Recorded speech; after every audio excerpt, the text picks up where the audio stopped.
Jamás pensé que el sonido del motor de un autobús pudiera sentirse como un latido, pero ahí estaba yo, sentada en la última fila de un Greyhound rumbo a Houston, aferrada a una bolsa de plástico con ropa de repuesto y una servilleta de papel con la dirección de mi primo garabateada con tinta temblorosa. Las ventanas estaban empañadas por el aire frío que golpeaba el cristal, pero aún así miré a través de ellas, viendo cómo el paisaje se desdibujaba en algo desconocido e infinito. Tenía 22 años, no hablaba inglés, no tenía documentos y no tenía ni idea de lo que significaba empezar de cero en un lugar que no te quería. Todavía recuerdo la primera bocanada de aire que tomé al salir de esa estación de autobuses. Sabía a humo, aceite y algo quemado. No era la libertad que había imaginado, más bien miedo, de ese que se te queda en el estómago y no se va. Había gente por todas partes, caminando rápido, hablando a gritos, sin mirarse entre sí. Era invisible, y ni siquiera llevaba allí 10 minutos. Mi primo no apareció. Tenía el móvil apagado. Esperé 6 horas en la acera, con las piernas entumecidas y la mirada fija en cada coche que reducía la velocidad. En un momento dado, un hombre en una camioneta blanca me preguntó si necesitaba que me llevaran. Mentí. Le dije que alguien venía. Se rió y arrancó gritando algo sobre ilegales. Esa palabra, ilegal, duele como una bofetada, como si tu existencia fuera un crimen, como si sobrevivir te hiciera culpable. Esa noche dormí detrás de un contenedor de basura, al lado de un puesto de tacos. El cemento estaba frío, mi mochila me servía de almohada. Me dejé los zapatos puestos, por miedo a que alguien me los robara. En algún momento, lloré, en silencio, no para llamar la atención, ni siquiera de tristeza. Era simplemente la forma que tenía mi cuerpo de decirme que había llegado a su límite. Esa fue mi primera noche en la tierra de las oportunidades. A la mañana siguiente, caminé durante horas, siguiendo al sol como si pudiera guiarme a un lugar mejor. Pasé por restaurantes, gasolineras, obras en construcción. Cada vez que preguntaba por trabajo, recibía la misma respuesta. No hablaba inglés, no tenía papeles, no había trabajo. Algunos ni siquiera respondían. Simplemente me ignoraban como si fuera basura en la acera. Terminé en un lavadero de autos. El dueño era hondureño. Me miró, vio mis manos agrietadas y mis jeans polvorientos, y me hizo una sola pregunta. ¿Puedes trabajar duro? Asentí. Eso fue todo lo que hizo falta. Mi trabajo consistía en secar los coches en la parte de atrás, lejos de los clientes, fuera de su vista. Nadie me hablaba, salvo para gritarme cuando dejaba algún hueco sin secar. Me pagaban $30 al día, en efectivo, sin descansos, sin agua, solo sudor, sol y silencio. Me quedaba mirando a los clientes, riendo en sus coches con aire acondicionado, mientras les limpiaba los parabrisas, preguntándome si alguna vez me veían, o si, para ellos, yo era simplemente parte de la manguera. Por la noche, compartía habitación con otros 4 hombres, todos inmigrantes, todos con nuestras propias heridas. La habitación olía a pies, lejía y ropa mojada. Nos turnábamos para dormir en el colchón. Los demás dormían en el suelo. No hablábamos mucho, solo gruñíamos. Nos pasábamos frascos de aspirinas y nos pedíamos prestada pasta de dientes sin pedir permiso. La supervivencia no deja mucho espacio para la amistad. Cada noche, antes de dormir, pensaba en mis padres, en mi hermana pequeña, en la promesa que les había hecho de enviarles dinero, de mejorar sus vidas. En casa, creían que me iba de maravilla, que tenía trabajo, una habitación, quizá incluso un coche. Dejé que lo creyeran, porque la verdad los habría destrozado. Y porque si les hubiera confesado lo mal que estaban las cosas, podría haber perdido lo único que me daba fuerzas para seguir adelante.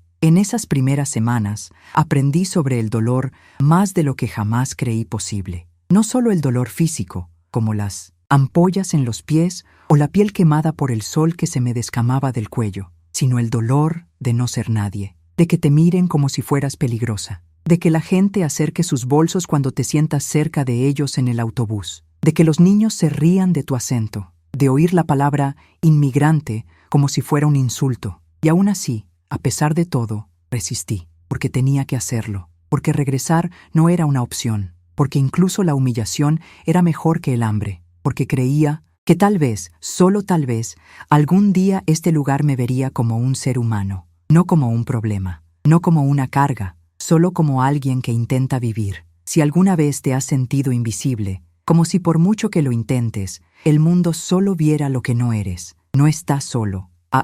Este espacio es para personas como nosotros, personas que han tenido que luchar el doble solo para ser vistas. Así que si esta historia te conmueve, te invito a compartir tu experiencia en los comentarios. Escribe: existo y importo, porque sí importas, y tu historia merece ser escuchada. Y si quieres escuchar más historias como esta, de personas que lo han vivido, que lo han superado, que siguen en pie, suscríbete al canal. Tu presencia aquí marca la diferencia. La primera vez que entré en ese restaurante, el olor a ajo y queso quemado me golpeó como un muro. La cocina era un hervidero. Las sartenes tintineaban. Se oían los pedidos a gritos. El vapor se elevaba del agua hirviendo. Y en medio de todo estaba Jason. Alto, rubio, seguro de sí mismo. No sonrió al verme. Simplemente señaló la esquina donde trabajaría. La zona de lavado de platos. Un espacio reducido al fondo, con pilas de platos sucios, baldosas rotas en el suelo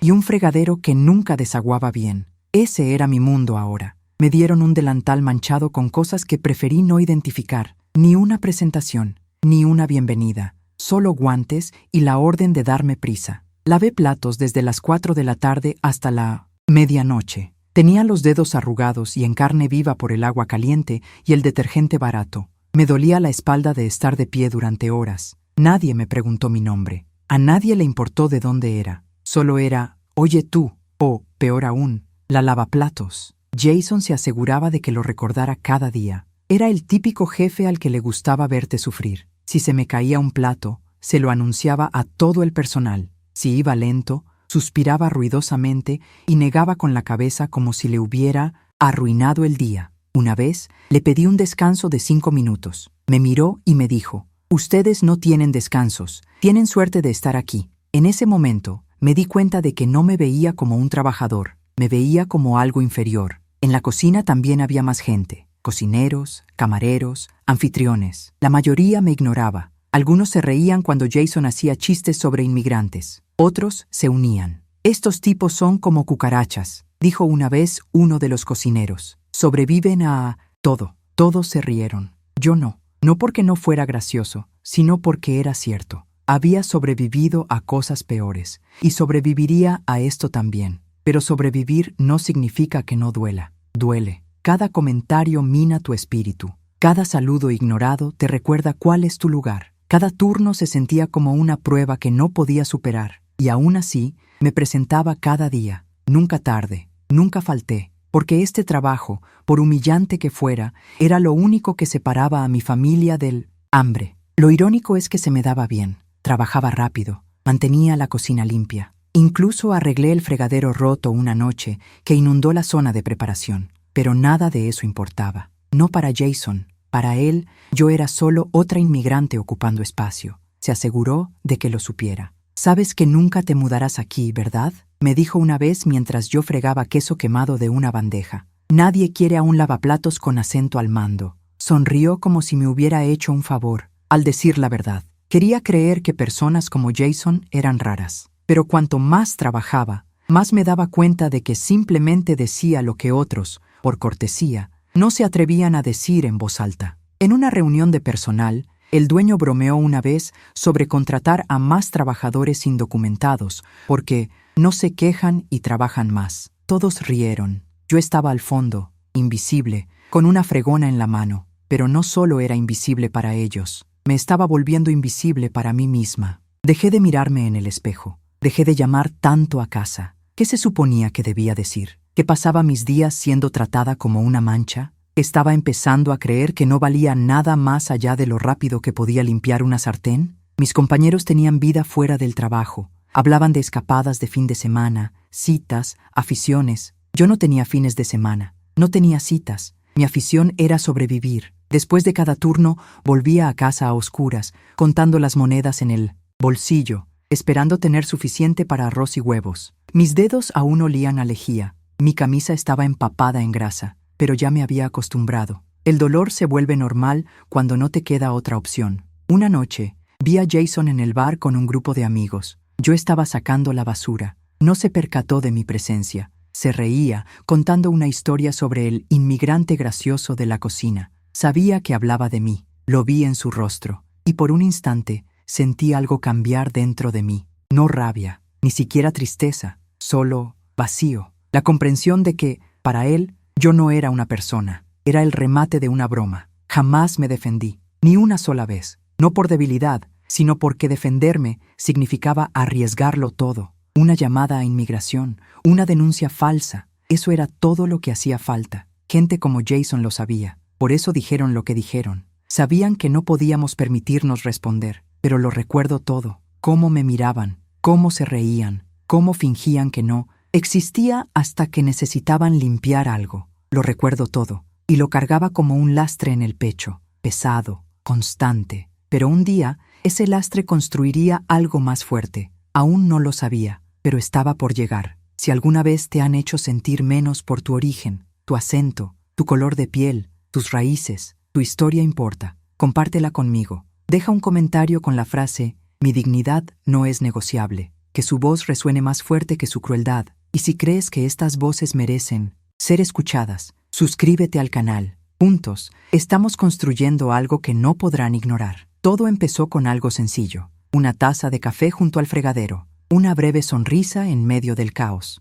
Jason empezó a tratarme de forma distinta. Al principio, pensé que me lo imaginaba. Quizás solo era amable. Quizás se sentía culpable por cómo me había hablado antes. Pero los pequeños gestos se hicieron más frecuentes. Un cumplido sobre mi rapidez. Un agradecimiento silencioso cuando nadie miraba. Era extraño, desconcertante, pero en un lugar donde la amabilidad era escasa. Incluso una gota de ella se sentía como lluvia tras una sequía. Empezó a hablarme más a menudo, preguntándome de dónde venía, cómo era mi vida antes de venir aquí. Su tono era curioso, casi suave. Le conté pequeñas verdades, que venía de un pueblo pequeño, que mi madre hacía los mejores tamales del mundo, que solía ayudar a mi padre a arreglar coches viejos en el patio. Me escuchó de verdad, y por un momento olvidé quién era. Me ofreció llevarme a casa después de los turnos de noche. Al principio me negué, pero una noche llovía a cántaros y los autobuses habían dejado de circular. Insistió. «Venga, hombre, es peligroso caminar a estas horas». Su voz sonaba sincera. Acepté. Recuerdo estar sentado en su coche, empapado y nervioso, con el sonido de la lluvia golpeando el parabrisas como 1000 tambores. Me preguntó si me gustaba vivir allí. Le dije que no lo sabía. Sonrió y dijo: «Te acostumbrarás. Todo. El mundo lo hace». Esa noche, cuando me dejó en casa, esperó a que entrara antes de marcharse. Nadie lo había hecho nunca por mí. Y fue ese pequeño gesto el que me conmovió profundamente. Porque cuando uno está hambriento de bondad, hasta la manipulación puede saber a amor. Durante las siguientes semanas nos hicimos más cercanos. Empezó a sentarse conmigo en los descansos, aunque eso significara que los demás empleados se burlaran de mí. A veces me traía el almuerzo, diciendo que había preparado demasiado. Hablábamos de música, de comida, de la vida. Se reía de mi acento de una forma que parecía casi cariñosa. Y yo también me reía, porque quería creer que no lo hacía con mala intención. Quería creer que alguien me veía. Una noche, cuando todos se habían ido, me besó. Fue rápido, inesperado, pero no me desagradó. El corazón me latía con fuerza, me temblaban las manos. Por primera vez desde que llegué a este país, me sentí elegida, deseada, vista. No sabía que ser vista por la persona equivocada a veces puede ser lo más peligroso del mundo. A la mañana siguiente, todo parecía distinto. Se mostraba más frío con los demás, procurando mantener las distancias. Pero cuando estábamos a solas, su mirada decía otra cosa. Era como vivir en dos realidades distintas. Una donde yo era su secreto y otra donde era su sirvienta. Me dije a mí misma que estaba bien, que así eran las cosas, que el amor no tenía que ser justo, solo real. Por un tiempo, lo creí, hasta que la máscara empezó a caerse. Su afecto se volvió impredecible. Algunos días me tomaba de la mano. Otros, volvía a burlarse de mi acento, como para recordarme quién era. Cuando intentaba hablar del futuro, de la posibilidad de encontrar un lugar propio, su rostro se endurecía. «Te estás acomodando demasiado», me dijo una vez con voz cortante. «Deberías recordar de dónde vienes». Me reí, pensando que bromeaba, pero no. Fue la primera vez que me insultó con un nombre que jamás repetiré, una palabra que quema, incluso al susurrarla. Esa noche me fui, pero al día siguiente se disculpó. Dijo que estaba borracho, Dijo que no lo decía en serio, y quise creerle, porque lo necesitaba, porque después de años de soledad era más fácil perdonar la crueldad que volver a enfrentar el silencio. Una noche, mientras cerrábamos el restaurante, dijo algo que lo cambió todo. Sabes, deberías estar agradecida. Los chicos como yo no salen con chicas como tú. Me quedé paralizada. Sonrió como si hubiera dicho algo gracioso. Entonces comprendí que, para él, yo no era una persona. Era una emoción secreta. Una historia que podría contarles a sus amigos algún día, cuando yo ya no estuviera. Pero aún no me había ido. La semana siguiente, el dueño me llamó a la oficina. Me dijo que habían denunciado un robo. Faltaban botellas de vino del almacén. Estaba confundida, asustada. Me mostraron un papel con mi nombre. Me temblaban las manos. Jason estaba de pie en un rincón, en silencio. No me miró. No hacía falta. Lo sabía. Ya él fue quien lo denunció. Me despidieron ese mismo día, sin pruebas, sin preguntas. Solo la palabra de un hombre contra la mía. Salí a la fría noche, cargando una bolsa de basura con mis cosas. Mi uniforme, mis zapatos, mi último sueldo. Jason no me siguió. Ni siquiera se despidió. El único sonido que oí fue el de la puerta cerrándose tras de mí. Pasé esa noche sentada en un banco frente a una tienda, mirando mi reflejo en el cristal. Tenía los ojos hinchados, sentía el pecho oprimido. Pensé en todas las veces que me llamó cariño cuando no había nadie alrededor, y lavaplatos cuando todos estaban presentes. Pensé en cómo el amor no debería sentirse como humillación, pero de alguna manera había confundido una cosa con la otra. En ese silencio comprendí algo que debería haber sabido mucho antes. La gente como Jason no te destruye de golpe, lo hacen poco a poco, con sonrisas, con palabras dulces, con pequeñas heridas que no sientes hasta que te estás desangrando. Y cuando te das cuenta, ya es demasiado tarde. Esa noche volví a casa sin mirar atrás, al restaurante. Sentía el cuerpo entumecido, pero en mi interior algo nuevo se gestaba. No odio, ni siquiera venganza, solo una promesa silenciosa, que algún día dejaría de ser el hombre que permitía que otros definieran su valía. Si alguna vez amaste a alguien que te hizo sentir menos, que te hizo dudar de tu propio valor, quiero que sepas algo. No eres lo que ellos dijeron que eras. No eres tu acento, ni tus papeles, ni tu dolor. Deja un comentario abajo con las palabras «Conozco mi valor». Que esto te sirva de recordatorio. Y si crees que historias como esta merecen ser contadas, suscríbete al canal, porque cada voz que rompe el silencio dificulta que la crueldad triunfe. Cuando lo pierdes todo en un día, no se siente como una tormenta, se siente como un silencio tan ensordecedor que ahoga tus pensamientos. Así fue salir de ese restaurante por última vez, sin explicación, sin oportunidad de defenderme. Solo una bolsa de basura barata en la mano y un mundo que de repente se sentía demasiado grande, demasiado frío y demasiado vacío. No volví al apartamento. No podía soportar las miradas, las preguntas. Me había estado quedando con otros 3 hombres en un apartamento de una habitación que apenas podíamos pagar entre todos. Eran buenos chicos, tranquilos, trabajadores, pero en ese momento no necesitaba miradas, ni lástima, solo espacio. Caminé durante horas, pasé junto a lavanderías cerradas, escaparates oscuros, locales de comida rápida que apestaban a grasa y sueños marchitos. Mi cuerpo se movía, pero mi mente estaba en otro lugar completamente distinto. Me senté en una parada de autobús hasta el amanecer. El mundo a mi alrededor seguía girando, indiferente a que el mío se hubiera derrumbado. Una mujer paseaba a su perro. Un niño con mochila corría para alcanzar el autobús escolar. Un hombre de traje bebía café de una taza que probablemente costaba más de lo que yo ganaba. En un día, sentía que observaba la vida desde fuera, como un fantasma. Finalmente regresé al apartamento, en silencio. Me metí en la ducha sin decir palabra. Dejé que el agua caliente corriera sobre mí hasta que mi piel se enrojeció, pero no pudo borrar la vergüenza. Me envolví en una toalla y me miré al espejo. Tenía los ojos hundidos, los labios agrietados. Apenas reconocí al hombre que me devolvía la mirada. Lo que más dolía no era la traición, era darme cuenta de que me había dejado creer que era más de lo que ellos veían en mí, y ahora ya no sabía quién era. Más tarde ese día le escribí a mi madre, un simple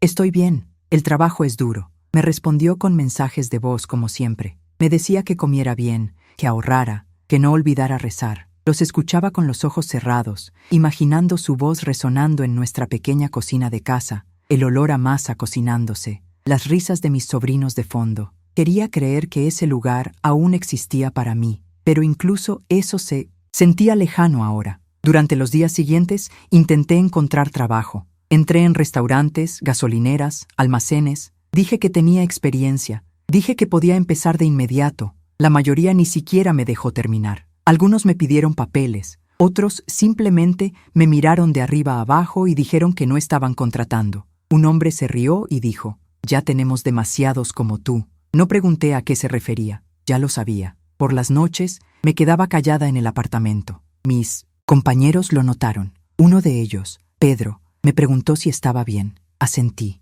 pero por dentro me estaba desmoronando. Empecé a dormir menos, a comer menos, a despertarme con una opresión en el pecho que me oprimía el pánico. Caminaba de un lado a otro por el apartamento por la noche, fingiendo ir a la cocina solo para evitar quedarme en la cama con mis pensamientos. La vergüenza tiene la capacidad de calar hondo, de hacerte sentir como si fueras de otra piel. Llamé a casa de nuevo unos días. Después, contestó mi hermana. Tenía prisa. Me preguntó si ya había enviado el dinero, que Alejandro necesitaba útiles escolares, que el techo volvía a tener goteras. Le dije que estaba en ello. No me preguntó cómo estaba, ni una sola vez. Solo dijo que estaría esperando y colgó. Me quedé mirando el teléfono en mi mano. Había enviado miles a lo largo de los años, mes tras mes, sin importar lo poco que guardara para mí. Y ahora, cuando me estaba desmoronando, lo único que querían de mí era más. No podía culparlos. No del todo. Yo me había forjado esa imagen. La fuerte, la afortunada,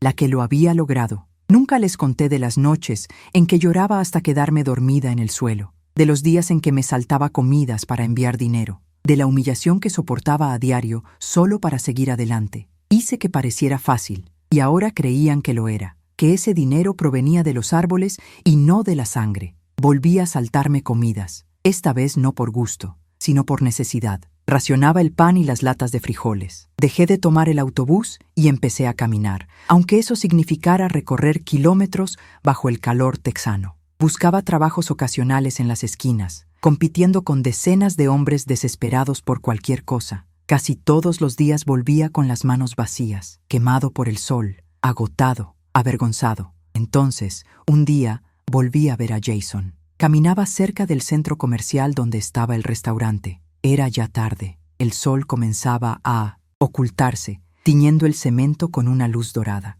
Él estaba afuera, riendo con un grupo de personas, elegantemente vestido como siempre. Me vio. Su sonrisa se desvaneció. Apartó la mirada rápidamente, como si yo fuera una sombra que esperaba no volver a ver jamás. Me quedé inmóvil, observándolo, no con ira, sino con claridad. Él volvería a casa, dormiría bien, despertaría con un trabajo que no le asustara, viviría una vida sin la huella de lo que me hizo, y yo seguiría desapareciendo, a menos que decidiera no hacerlo. Esa noche, saqué una vieja libreta que había llevado conmigo desde que me fui de casa. Estaba llena de números, recordatorios, nombres, pero en la última página empecé algo nuevo. Escribí: «Así no termina mi historia», y luego lo volví a escribir, una y otra vez, hasta que me dolió la mano, hasta que me lo creí, porque aunque nadie creyera en mí, yo tenía que hacerlo. Si alguna vez te has sentido desechado, usado, invisible, quiero contarte algo que aprendí a la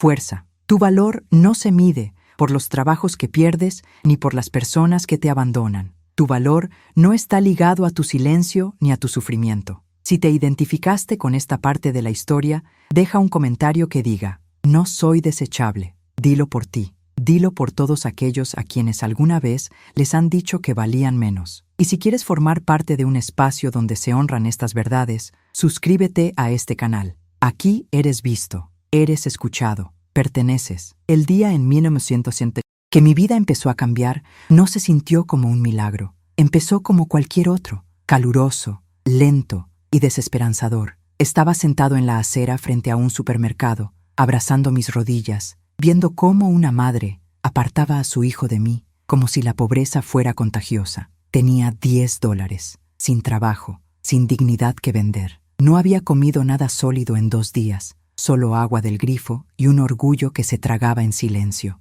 Era ya tarde cuando Claudine me vio. La había visto antes. Una mujer haitiana, quizá de unos 50 años, que trabajaba en la lavandería de autoservicio de la calle. Siempre llevaba un pañuelo en la cabeza y se movía con una gracia propia de mujeres que han sobrevivido a muchas adversidades. Aquel día pasó a mi lado con una bolsa de ropa sucia. No me habló, solo me miró, como si viera algo que los demás se negaban a ver. 15 minutos después, regresó. En sus manos traía un recipiente de poliestireno, aún tibio. Me lo entregó sin decir palabra. Dentro había arroz con frijoles, un huevo cocido, 2 rebanadas de plátano frito. Era la primera comida caliente que probaba en días. Comí despacio, casi con reverencia, no solo porque tenía hambre, sino porque me pareció un gesto de amabilidad. Y cuando la amabilidad escasea, se vuelve sagrada. Al día siguiente, pasé por la lavandería y la vi fregando el suelo. Intenté devolverle el favor. Me ofrecí a coger la fregona, a ayudarla a doblar la ropa. Ella arqueó una ceja y dijo con su marcado acento: «Puedes fregar, pero más te vale hacerlo bien». Ese fue el comienzo de algo que no sabía cómo llamar. Una especie de confianza. Una especie de alianza silenciosa entre 2 personas que entendían lo que significaba ser extranjeras en un país que solo fingía tolerarte a medias. Durante las siguientes semanas me dejó estar cerca, limpiando ventanas, barriendo la acera, sacando la basura. Nunca lo llamó trabajo, pero cada 2 días me metía un billete de $5 o $10 en el bolsillo, fingiendo no darse cuenta. No se trataba solo del dinero. Era la sensación de tener un propósito, de que yo importaba, de que no estaba a la deriva como una bolsa de plástico en el viento. Una noche me dio un folleto. Estaba escrito a mano, con los bordes rotos. Restaurante busca lavaplatos. No se requiere documentación. Era de un restaurante caribeño al otro lado de la ciudad. Claudine me miró y me dijo: «Más te vale llegar temprano. La gente se pelea por trabajos como este». Asentí. No dormí esa noche. Mi ropa seguía manchada, pero la lavé 2 veces en la lavandería y la colgué a secar detrás del edificio. Le pedí prestados unos zapatos a uno de los chicos con los que aún me quedaba. Me quedaban pequeños, pero aún así me los puse. Llegué antes del amanecer. Ya se había formado una fila. Hombres y mujeres en silencio. Algunos ancianos, otros jóvenes, todos cansados, todos desesperados. Cuando se abrieron las puertas, entré con el corazón a 1000 por hora. El dueño era un dominicano bajito llamado Rubén. Me preguntó si tenía experiencia. Le dije que sí. No le conté cómo había terminado mi último trabajo. Me miró de arriba abajo y luego dijo: «Empiezas mañana. Trae tus manos. Es todo lo que necesito». Casi lloro. A la mañana siguiente llegué antes que nadie. La cocina era más pequeña, más calurosa, más ruidosa, pero se sentía algo diferente en el ambiente. Los cocineros hablaban español, criollo e incluso un poco de portugués. Se oían chistes, risas y música, suave de fondo. Nadie me preguntó de dónde era. Nadie se burló de mi acento. Simplemente me indicaron dónde estaba el fregadero y me dijeron: «Vamos, hermano». Fue un trabajo agotador. Jornadas de 12 horas, lavar platos sin parar, montones de sartenes grasientas. Pero no me importaba. Volvía a ganar dinero. Me valía por mí misma. Todas las noches llegaba a casa con los dedos arrugados y los hombros doloridos, pero dormía como una niña, porque, por primera vez en meses, volvía a sentirme humana. Ahorré hasta el último centavo. Comí la comida gratis para el personal. Bebí agua en vez de refrescos. Caminé al trabajo. Poco a poco, empecé a reconstruir mi vida. Me compré unos zapatos nuevos, un teléfono de segunda mano. Incluso le envié $20 a mi madre, solo para que supiera que seguía vivo. Lloró en su mensaje de voz.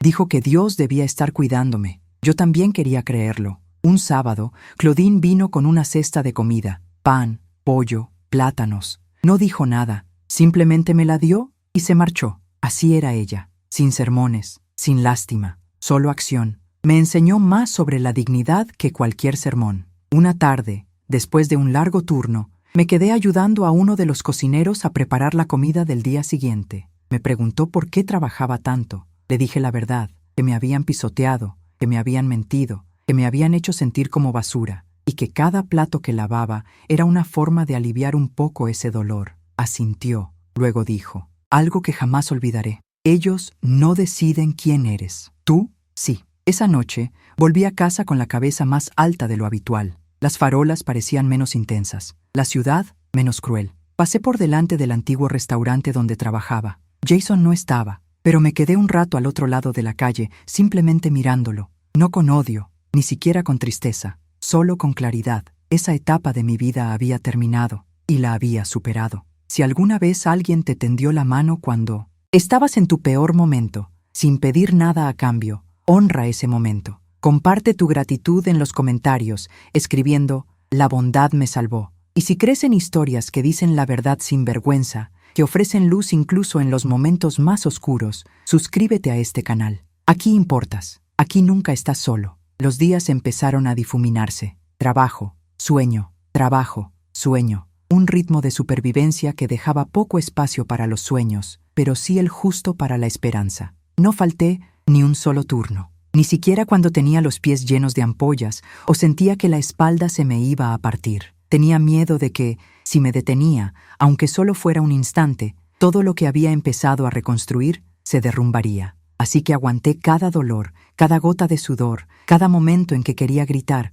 pero en vez de eso solo susurraba, «Sigue adelante». La cocina del nuevo restaurante se convirtió en mi mundo. El vapor, el repiqueteo de los cuchillos contra las tablas de cortar, los gritos en 3 idiomas distintos, el calor de la parrilla que parecía no apagarse nunca. Era un caos, pero también, en cierto modo, era como una familia. A nadie le importaba tu experiencia previa. Lo que importaba era si venías, si trabajabas, si respetabas el ambiente en el que todos estábamos. Empecé a aprender mucho más que solo lavar platos. Aprendí a preparar los ingredientes. Aprendí la diferencia entre cortar en rodajas y picar. Aprendí qué hacía que el pollo jerk supiera a quin hogar para algunos cocineros, y cómo los plátanos podían quedar blandos o crujientes según cómo se cortaran. No pedí más responsabilidad, pero los cocineros me vieron. Vieron cómo observaba, cómo escuchaba, y poco a poco me integraron al proceso, no con palabras, solo con una mirada, un gesto de asentimiento, una señal hacia la tabla de cortar. Fuera del trabajo, me mantenía al margen. Mi mundo seguía siendo pequeño, y así lo quería. No salía, no hice muchos amigos, ya no confiaba fácilmente. Pero en la quietud de la noche, cuando la ciudad dormía, encontré algo más a lo que aferrarme. Una computadora portátil de segunda mano que Claudine me había ayudado a comprar por $20. La pantalla estaba rota. El cargador tenía que doblarse de cierta manera para funcionar, pero era mía, y a través de ella volví a encontrar el mundo. Empecé a ver videos de YouTube sobre inglés, sobre negocios, sobre cómo abrir una LLC. Vi documentales sobre personas que no tenían nada y, aún así, lograron construir algo. No entendía cada palabra, pero sí lo suficiente. Tomaba notas, pausaba y retrocedía. Llené una libreta con vocabulario, con ideas, con números. Esta era mi versión de la escuela. Mi aula era un colchón en el suelo, y mi maestra, mi propia desesperación. Cada semana apartaba unos $. No era mucho, a veces solo 5, a veces 10, pero era sagrado. Lo guardaba en una caja de metal debajo de la cama, con la etiqueta «Algún día». No era solo dinero, era la creencia de que algún día sería más que una lavaplatos, que algún día tendría algo propio con mi nombre, no un nombre falso, no uno prestado, mío. Seguía enviando dinero a casa, no tanto como antes, pero lo suficiente para pagar la luz y para que mi familia no se preocupara demasiado. Todavía no lo sabían todo. No les conté las noches que no podía dormir por las pesadillas, ni cómo se me acalambraban las manos de tanto fregar, ni cómo algunos días me sentía como si llevara un disfraz para pasar desapercibida. No tenían por qué cargar con ese dolor. Había aprendido a sobrellevarlo sola. Un día en el trabajo, uno de los cocineros tuvo una emergencia y no vino. Rubén, el dueño, miró a su alrededor y preguntó, ¿alguien sabe cortar cebolla sin llorar como un bebé?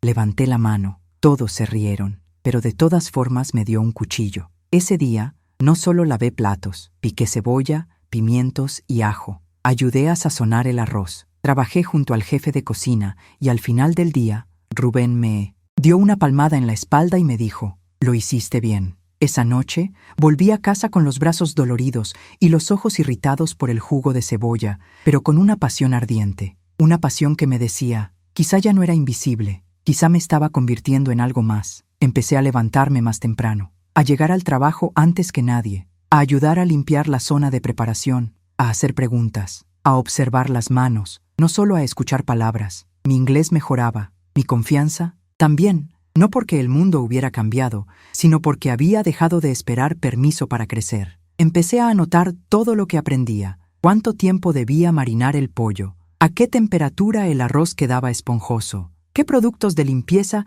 eran más económicos pero duraban más? Estaba construyendo algo, aunque nadie más lo viera todavía. Un mapa, un plan, un sueño que ya no solo existía en mi cabeza. En mis días libres, empecé a pasear por barrios que antes evitaba. Miraba los carteles. Se alquila, se vende. Imaginaba mi nombre en ellos. Memorizaba números de teléfono a los que aún no podía llamar. Me sentaba en los parques y observaba a la gente comer platos de restaurantes que antes me parecían inalcanzables. Y pensaba, ¿y si un día alguien prueba algo que he preparado y se siente como en casa? La soledad no desapareció, el miedo tampoco, pero se hizo más silencioso, como una voz que antes gritaba y ahora solo susurraba. Y en ese espacio encontré algo más que crecía. No venganza, no ira, sino una extraña paz. La paz que llega cuando te das cuenta de que ya no eres lo que te sucedió. Eres lo que eliges ser después. Si estás en un periodo de reconstrucción, si tienes las manos agrietadas y el corazón cansado,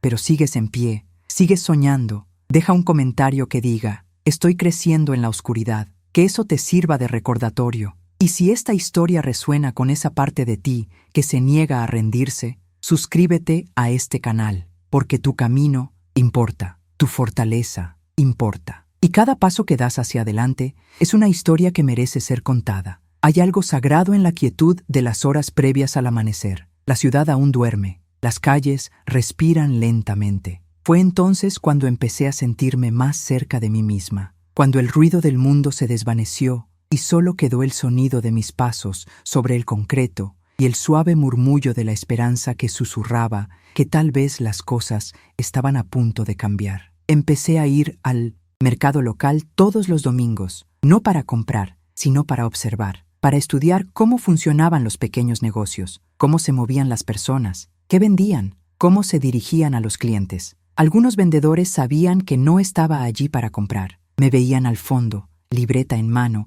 escudriñando cada detalle, pero nadie me apartó. Uno de ellos, un hombre llamado Elijah, que vendía especias caribeñas, se acercó y me preguntó, ¿estás tomando notas sobre cómo robar mis secretos o cómo crear los tuyos? Sonreí y respondí, quizás ambas. Se rió, y así, de repente, se abrió una nueva puerta. Elijah llevaba 8 años con su puesto. Empezó con una mesa plegable y unos cuantos frascos de salsa de pimienta casera. Ahora, su puesto siempre estaba lleno. Sus etiquetas eran profesionales y su montaje, limpio y llamativo. Hablaba con orgullo, pero nunca con arrogancia. Le dije que algún día quería abrir algo, quizá un carrito de comida, quizá una pequeña cocina, algo que oliera a ti, hogar. No me preguntó dónde estaba su hogar, simplemente dijo, empieza poco a poco, empieza ya. Esas 3 palabras me persiguieron a todas partes. Empecé a experimentar en mis noches libres. Compraba ingredientes baratos en la tienda de todo a $1.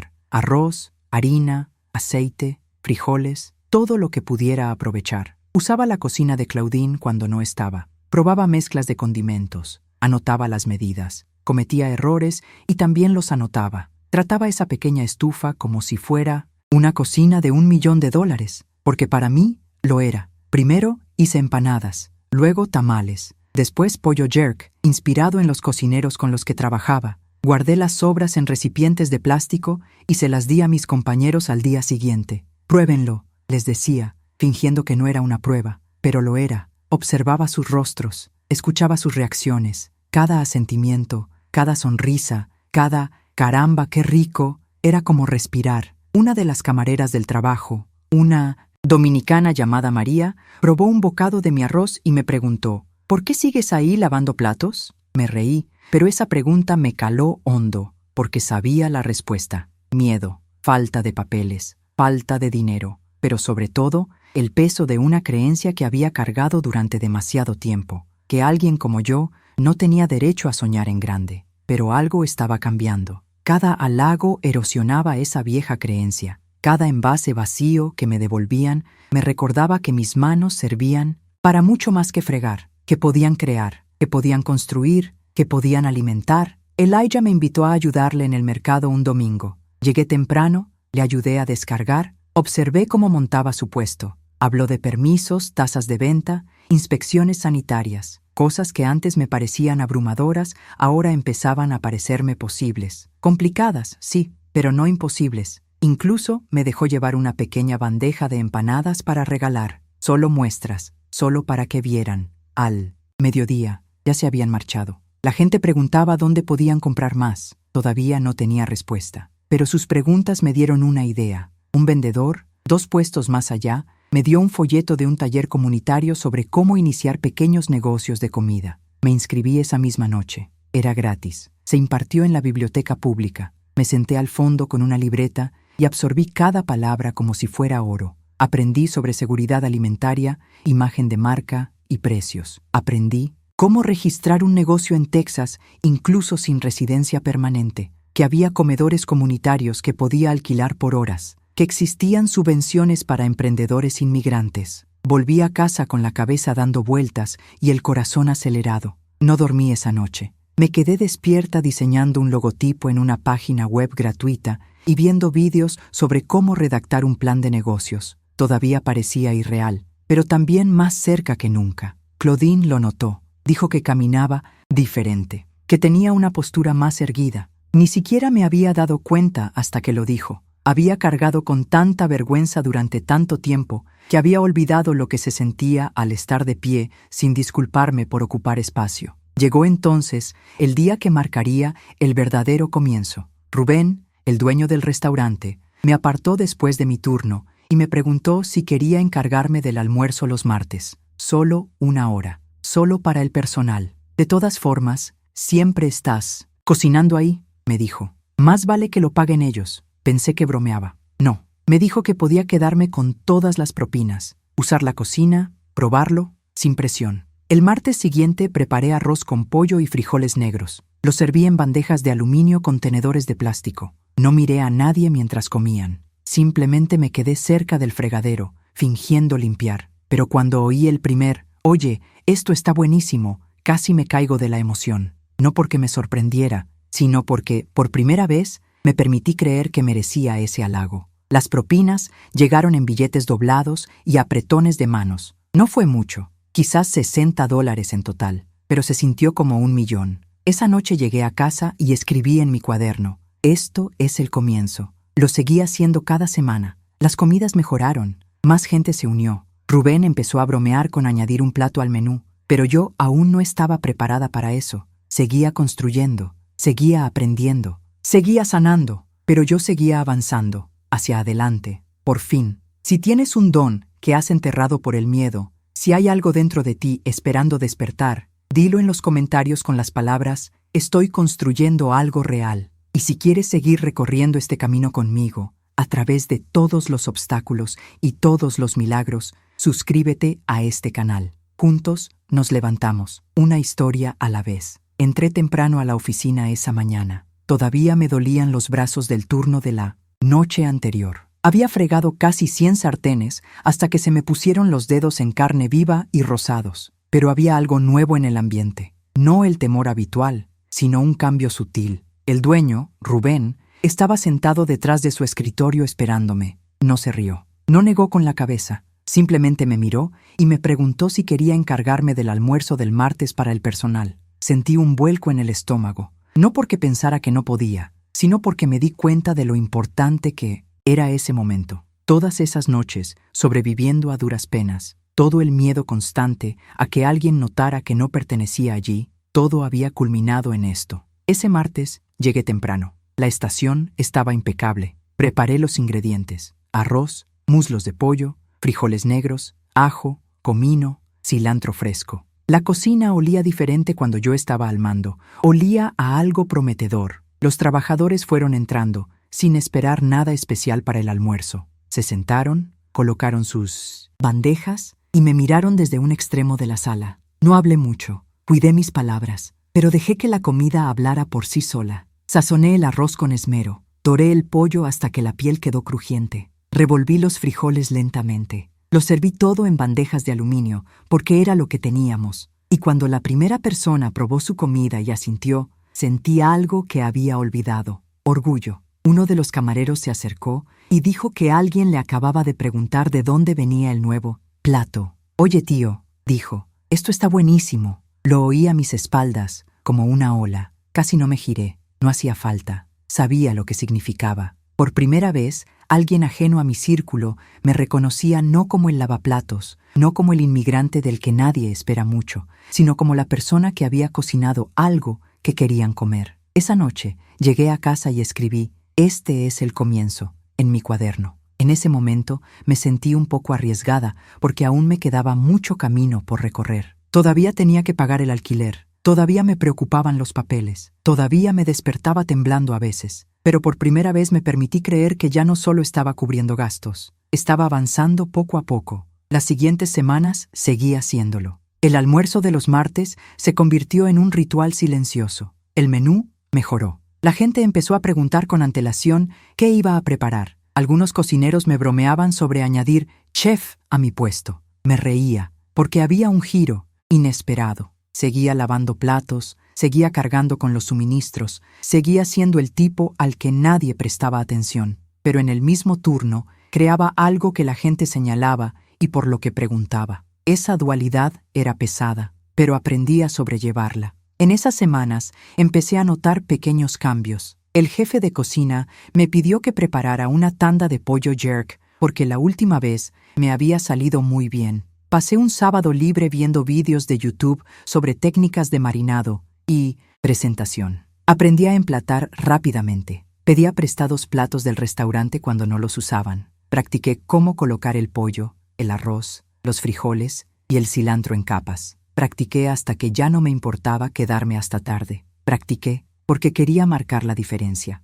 Un jueves, Rubén me llamó de nuevo a su oficina. Me dijo que uno de los camareros le había comentado que el plato del día estaba teniendo más éxito que el menú habitual. Me preguntó si estaría dispuesto a incluir mi plato en el menú del día de los viernes. Me quedé helado. El corazón me latía con fuerza. Me invadieron los miedos. ¿Y si cambian de opinión? ¿Y si lo estropeo? Pero dije que sí, porque la posibilidad pesaba más que el miedo. Ese viernes llegué temprano. Preparé un pequeño puesto. Escribí menús en papel que decían Especial Fusión Caribeña del Chef Miguel, aunque en ese momento todavía llevaba el mismo uniforme y delantal que todos los demás. Cuando el primer comensal lo pidió, lo serví con determinación. La comida estaba buena, nada del otro mundo, pero venía de alguien a quien le habían dicho que no valía mucho. El comensal sonrió. Me dijo que el pollo estaba perfecto. La mujer a su lado comentó que el arroz tenía un toque de lima que no lograba identificar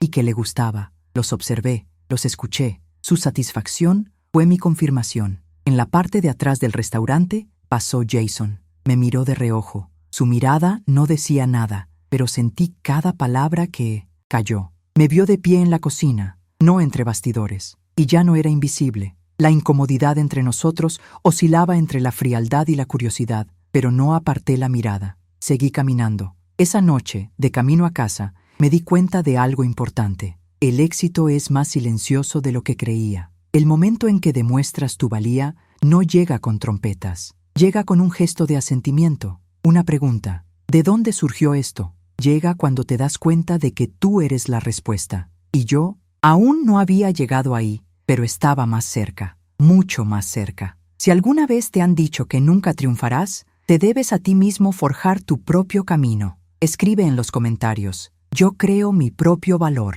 Y si estás listo para ocupar el espacio que te han negado, suscríbete a este canal. Juntos lo lograremos. Sucedió poco a poco, como la luz que se cuela por debajo de una puerta. Una mañana desperté y me di cuenta de que ya no susurraba disculpas al mundo al salir a la calle. Ya no. Pasaba corriendo frente a los espejos evitando mi reflejo. Ya no me estremecía cada vez que alguien me preguntaba de dónde era. Algo en mí había cambiado. Ya no intentaba ocultar mi acento ni empequeñecerme en lugares donde antes me sentía indigna. Ya no fingía para ser aceptada. Por fin me permitía existir. Mi identidad como inmigrante, algo que antes ocultaba como una vergüenza secreta, empezó a sentirse como una medalla al mérito. Los platos que cocinaba no eran solo comida, eran memoria, eran lenguaje, eran supervivencia. Cada especia era un fragmento de mi origen. Cada plato, una declaración de que pertenecía no a pesar de mis raíces, sino gracias a ellas. Una tarde,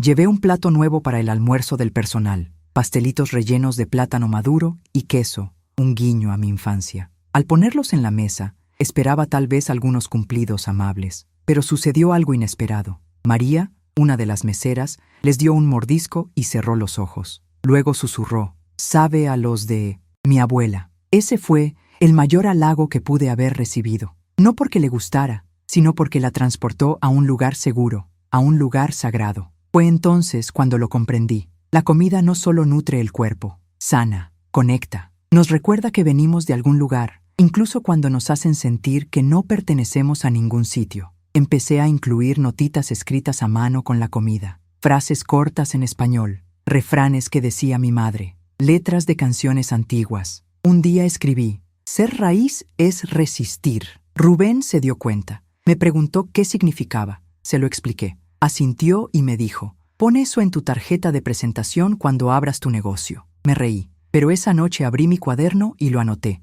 no solo como un sueño, sino como una verdad. Estaba arraigada, y gracias a eso, había sobrevivido a tormentas que habrían destrozado a otros. Sentí una gran fortaleza al saber quién era, al no tener que demostrarle nada a gente que jamás había vivido lo que yo era. Empecé a recuperar mi nombre. Miguel, no Mike, no M, solo Miguel. Me aseguré de que lo pronunciaran bien, no por querer ser difícil, sino porque por fin creí que merecía ser visto como una persona completa. Cuanto más me aferraba a mis raíces, más se abrían los demás. Uno de los cocineros, un hombre callado llamado Roberto, me contó que no le hablaba a su padre desde hacía años por la vergüenza. No me contó lo que había pasado. No hacía falta. Nos entendíamos sin necesidad de detalles. Todos cargábamos con algo pesado. Y por primera vez, ese peso no me hizo sentir sola. Me hizo sentir conectada. Empecé a poner música latina durante la limpieza. El ritmo animaba el ambiente. Algunos bailaban mientras barrían. Otros tarareaban mientras apilaban los platos. Era una pequeña rebelión contra el silencio que antes caracterizaba nuestros turnos. Hacía que la cocina se sintiera como un espacio de vida, no solo de trabajo. Incluso traje una foto de mi familia. Estaba descolorida y doblada por los bordes, tomada hace años frente a nuestra casita. Mi madre sonriendo, abrazando a mi hermanita, yo de niña descalza con una camisa demasiado grande. La colgué cerca de mi mesa de trabajo. Al principio me sentí nerviosa, pero con el tiempo me di cuenta de que nadie me juzgaba por ello. Algunos incluso me preguntaron, y cuando les conté, sus miradas se enternecieron. Todos teníamos hogares que echábamos de menos, vidas que dejamos atrás. Esto ya no se trataba solo de comida, se trataba de identidad, de recuperar las partes de mí misma que había enterrado para sobrevivir. Ya no quería simplemente existir en Estados Unidos, quería existir como yo misma, plenamente, con fuerza, con orgullo. Aún había días difíciles, días en que el miedo volvía a apoderarse de mí, días en que dudaba de poder mantener este impulso, pero cada vez que eso sucedía, tocaba el collar que mi madre me había enviado años atrás, una pequeña cruz de madera, desgastada por el paso del tiempo, aferrada a ella en silencio. Me recordaba quién era antes de que el mundo intentara convencerme de lo contrario. Una noche, tras un largo turno, me senté en la escalera trasera del restaurante, contemplando la luna alzarse sobre el callejón. El aire olía a ajo y humo. Mi delantal estaba manchado, tenía las manos ásperas, pero me sentía rica, no en dinero, sino en recuerdos, en significado, en la certeza de haber construido algo que nadie me podía arrebatar. Si alguna vez has ocultado partes de ti para ser aceptado, si alguna vez has silenciado tu nombre o tu historia solo para encajar, te invito a romper ese silencio ahora. Deja un comentario que diga: honro mis raíces, que sea tu declaración, que sea tu sanación. Y si esta historia resuena con una parte de ti que aún está reconectando con sus raíces, suscríbete a este canal. Aquí celebramos cada cicatriz, cada raíz, cada verdad. No eres demasiado, eres suficiente. Me di cuenta de que sobrevivir ya no bastaba. Había una vocación más profunda a la que no había prestado atención en los primeros días de lucha. Cada mano raspada, cada lágrima derramada en silencio, cada día que me dijeron que era invisible, habían forjado en mí una responsabilidad que no podía ignorar. No trabajaba solo para comer, trabajaba para ser vista. Y ahora que tenía un espacio, un pequeño rincón del mundo donde mi voz importaba, quería asegurarme de que otras personas como yo también pudieran ser escuchadas. Todo empezó poco a poco, Comencé a invitar a algunos inmigrantes que conocía del trabajo a la parte de atrás del restaurante después de mis turnos. Nos sentábamos en el suelo, compartíamos los sándwiches que preparaba y charlábamos sobre nuestras dificultades, sobre nuestros sueños, sobre cómo nadie nos había dicho que era posible sobrevivir con dignidad en este país. Escuchaba más de lo que hablaba, y poco a poco empezaron a abrirse nombres, historias, familias que dejaron atrás, sueños postergados, dolor oculto. Era asombroso cuántas personas cargaban con heridas invisibles para los demás, heridas nacidas del simple hecho de ser un extraño en un lugar que no te quería. Una noche, encontré a un joven llorando detrás del contenedor de basura donde se había estado escondiendo. Tenía 17 años y había huido solo de su país, sin papeles, sin familia, sin un lugar donde dormir. Lo invité a quedarse en una habitación libre que había alquilado barata, un pequeño rincón con una cama plegable y una lámpara. Cocinamos arroz con frijoles, juntos. Me contó que trabajaba turnos de 12 horas por una miseria,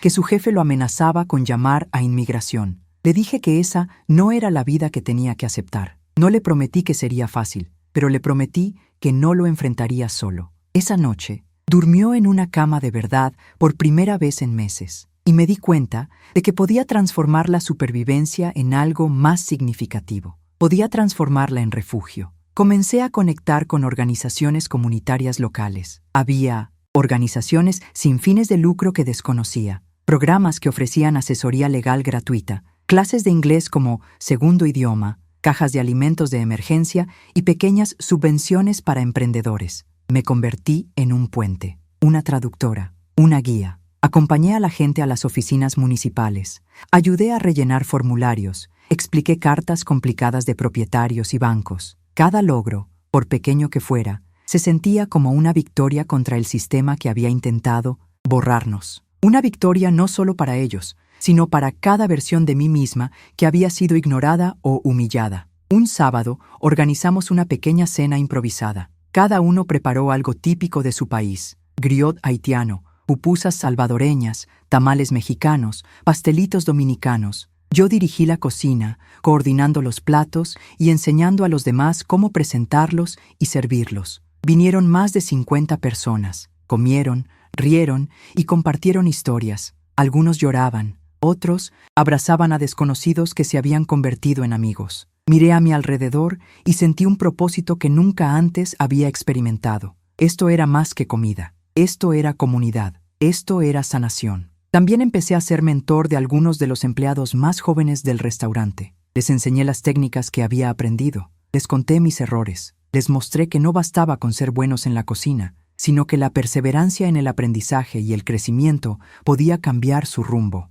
Un joven Antonio no paraba de preguntar sobre cómo abrir un negocio. Le expliqué mis notas, mis hojas de cálculo. Incluso lo llevé a la cocina comunitaria que había alquilado por horas. Ver su entusiasmo me recordó mis propios comienzos, la primera vez que me di cuenta de que podía cocinar algo más que una simple comida. Estaba pasando el testigo. Cuanto más ayudaba a los demás, más sanaban mis propias heridas. Cada historia que escuchaba, cada mano que sostenía, cada sonrisa que recibía, era como si el universo me susurrara: por esto perseveraste. Ya no era solo Miguel, el lavaplatos. Era Miguel, la persona que creó un espacio donde otros podían sobrevivir, prosperar y recordar que sus vidas tenían valor, que su trabajo tenía significado, que sus voces importaban. Estaba creando una ola de dignidad. A veces, cuando volvía a casa sola por la noche, me acordaba de Jason. Pensaba en cómo había intentado definir mi valía y sonreía para mis adentros, porque él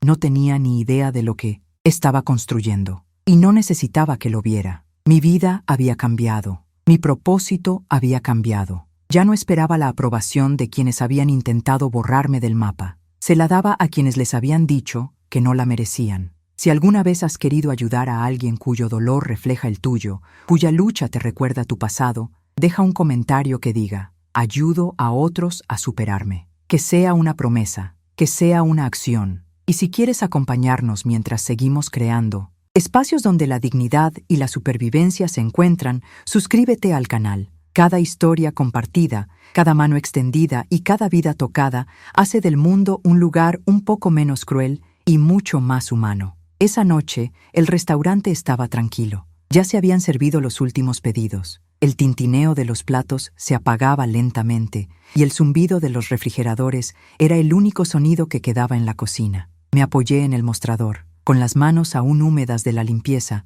recorriendo con la mirada los caminos que había transitado incontables veces. Era extraño pensar que hacía tan solo unos años había entrado en ese mismo lugar con la cabeza gacha, invisible, cargando únicamente con miedo y agotamiento. Y ahora podía moverme con libertad, con los hombros erguidos, el corazón sereno, mi nombre intacto. Por fin estaba en el lugar que tanto me había costado ganar. Jason también estaba allí. Seguía trabajando en el mismo edificio, limpiando mesas en un puesto anexo. Nuestras miradas se cruzaron brevemente. Apartó la vista rápidamente, como temeroso de reconocer lo que había cambiado entre nosotros. Pero no necesitaba que él lo viera. Yo conocía la verdad que no podía borrarse con insultos ni desdén. Había sobrevivido a todo aquello que él creía que podía destruirme, y lo había hecho con dignidad, con determinación y guiada por el fuego de mis ancestros. Él seguía formando parte del edificio,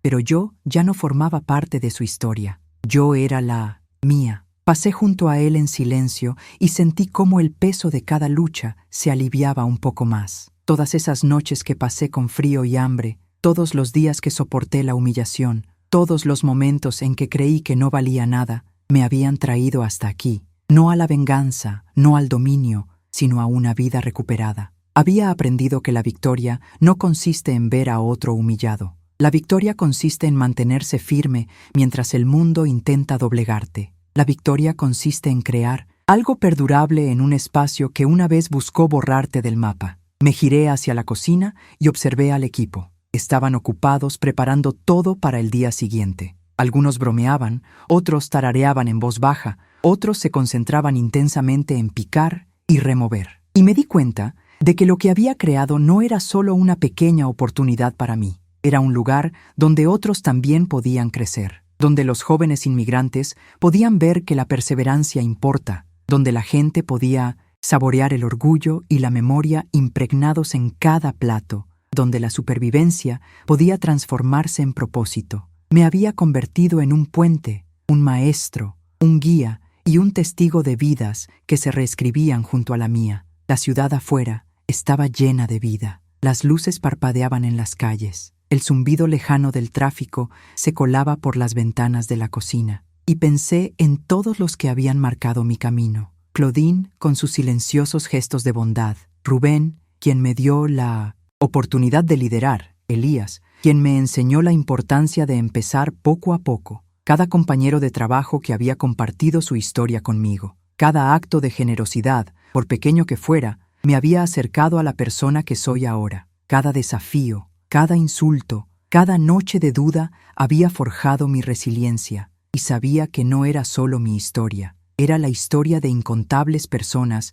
a las que se ignora, se subestima y se silencia. Juntos nos levantamos, juntos sobrevivimos, juntos pertenecemos. Cerré los ojos un instante y respiré hondo. Olía a arroz y especias, a sudor y esfuerzo, a recuerdos y esperanza. Sentí gratitud. Gratitud por cada lección, por cada dificultad, por cada mano tendida cuando el mundo me dio la espalda. Gratitud por haber aprendido a honrar mis raíces, mi familia y mi propia fortaleza. Gratitud por poder estar aquí esta noche, plenamente presente, plenamente viva, libre por fin del peso de los juicios ajenos. Y ahora, mientras ven esto, quiero darles las gracias. Gracias por estar aquí, por escuchar, por ser testigos de este camino. Gracias por valorar las historias de resiliencia, por permitirse sentir la fuerza y la belleza de una vida recuperada. Y si esta historia les ha conmovido, si les ha recordado su propia fortaleza o les ha inspirado a ayudar a alguien más, les invito a continuar. Hagan clic en el siguiente video que aparecerá en la pantalla. Dejen que les guíe a través de historias que inspiran, sanan y nos recuerdan el poder de la supervivencia. Cada historia es una chispa, cada historia es un paso, y juntas iluminan un camino hacia adelante. Gracias por vernos, gracias por ser parte de este viaje, y gracias por creer que cada vida, cada lucha, cada voz importa.